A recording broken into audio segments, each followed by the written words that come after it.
Hi guys, it's the end of September and our autumn olive trees, the berries are all now ripe, so it's time for us to get busy and get them harvested before the birds get them.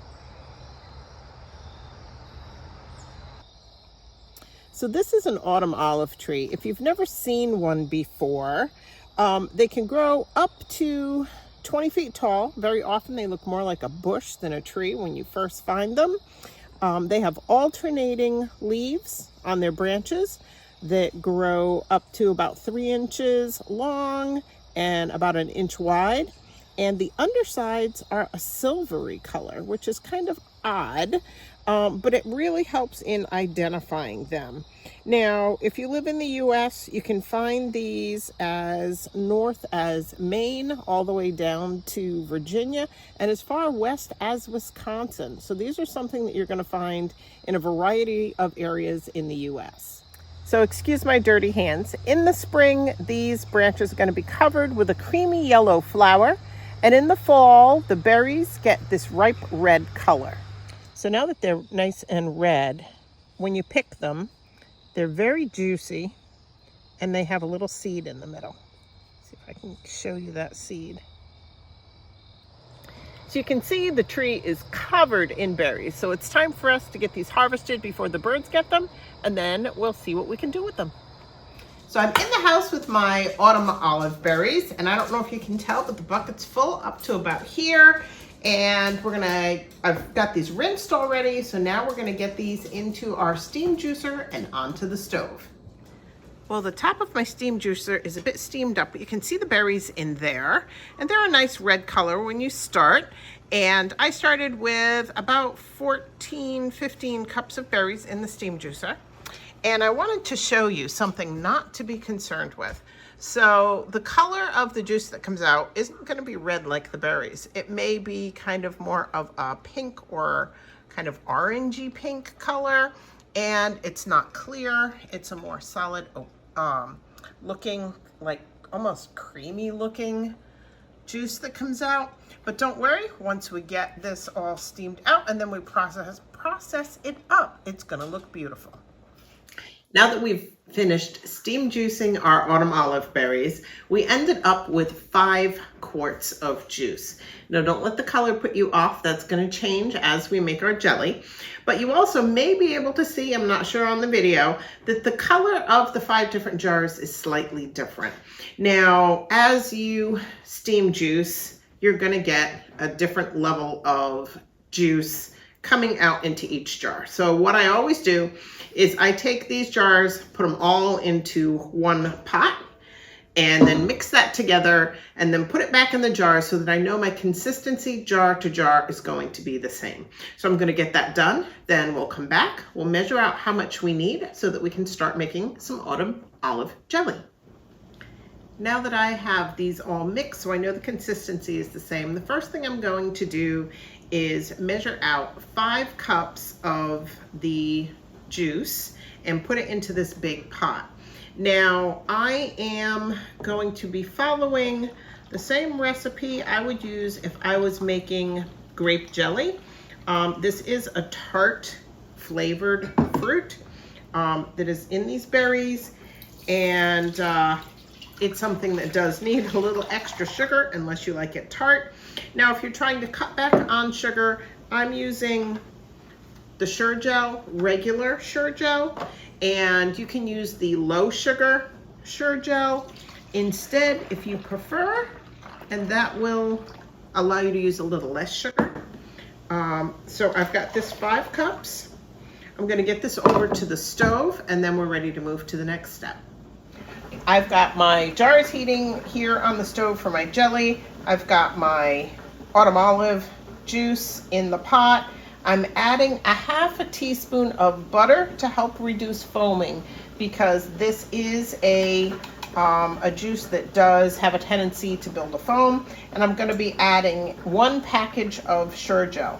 So I'm just going to get this mixed in, and then I'm going to bring this to a rolling boil. And that, for anybody who hasn't done this before, that means a boil that doesn't stop. I'm going to keep stirring this while I get it up to a rolling boil. And once it gets to that point, I'll be ready to add in my sugar. Now the important thing here is pre-measure your sugar so you have it ready, because once this comes to a rolling boil, you don't want to be fighting with a container to get your sugar measured out. So I have my sugar pre-measured, ready to go. So I'm going to stir this, get it to that rolling boil, and I'll be back as soon as we're there. Okay, so I raised my heat from medium up to medium high. I've got this at a rolling boil, and for anybody who wasn't sure what that meant, if I stir it, pull out my spoon, it stays boiling. That boil doesn't stop. So now we're ready to put in our sugar. So I am going to stir in my 7 cups of sugar into this mix.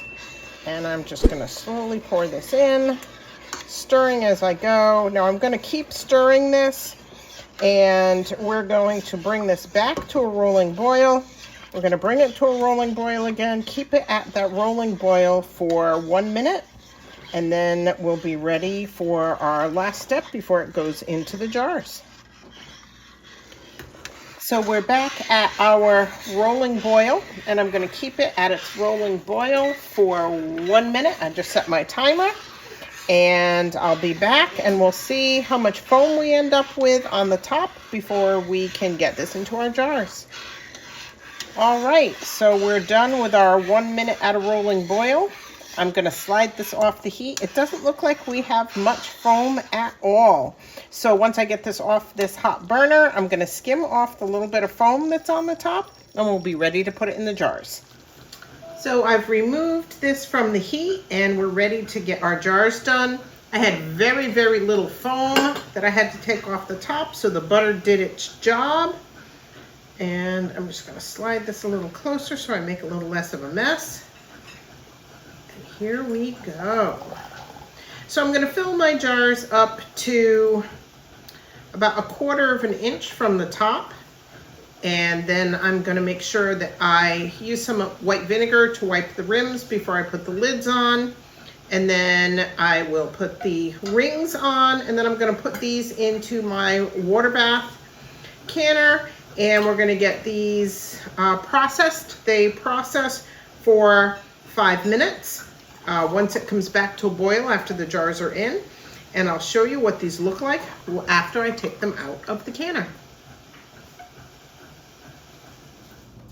So I just took the jars out of the canner, but I wanted to show you real quick before I put this with its buddies over on the shelf in the back to cool, the difference in color. I had mentioned earlier, don't worry about the fact that this is kind of like a solid, kind of a orangey brown color. It's now a beautiful, kind of a golden red color now that the jelly is made. So I'm gonna put these over on the counter on a cloth and let these cool for about 24 hours before I do anything with them.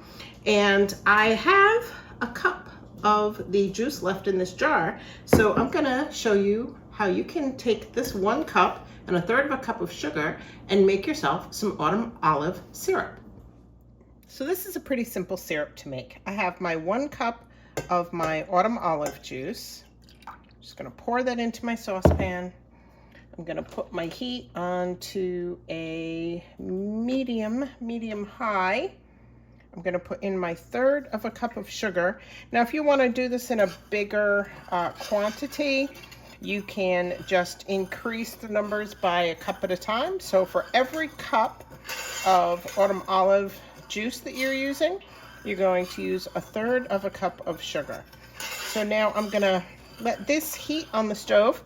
We're gonna bring this up to a boil, and we're gonna let it boil for about 1 minute. Then we're gonna turn it down to a simmer, and we're gonna let it simmer until we get it to the thickness that we want for our syrup. And I'll bring you back when I have this up to a boil. So it didn't take long to get this to the rolling boil. I'm turning my heat down to just above low, and we're going to let this simmer and steam off some of the liquids here to thicken this up and get this to a nice syrup. So I'm gonna let this go. I'm gonna stir this constantly while this is doing so, and I'll be back with you in just a few minutes. Well, I let this simmer for about 10 minutes on the stove, and it's a nice, dark, thicker consistency. So now I'm going to pour this into our 1/4 pint jar and see if we can fill that jar. We'll see how much we get from that cup that we started with. And it looks like, yep. So we ended up with just about, I mean, if I really scrape this bowl out, we would have our 1/4 pint jar full. We started with 5 quarts of our autumn olive juice after we had steamed the berries. I still have 3 quarts left, and I now have 9 half pints of our autumn olive jelly. We took 1 cup of that autumn olive juice and we made some autumn olive syrup. And there are a lot of different things that you can make with this. Now, the most common things people make are the jams, jellies, and the syrup. But you can also make fruit roll-ups, you can make wine, you can even make versions of a barbecue sauce or a ketchup with your autumn olive juice.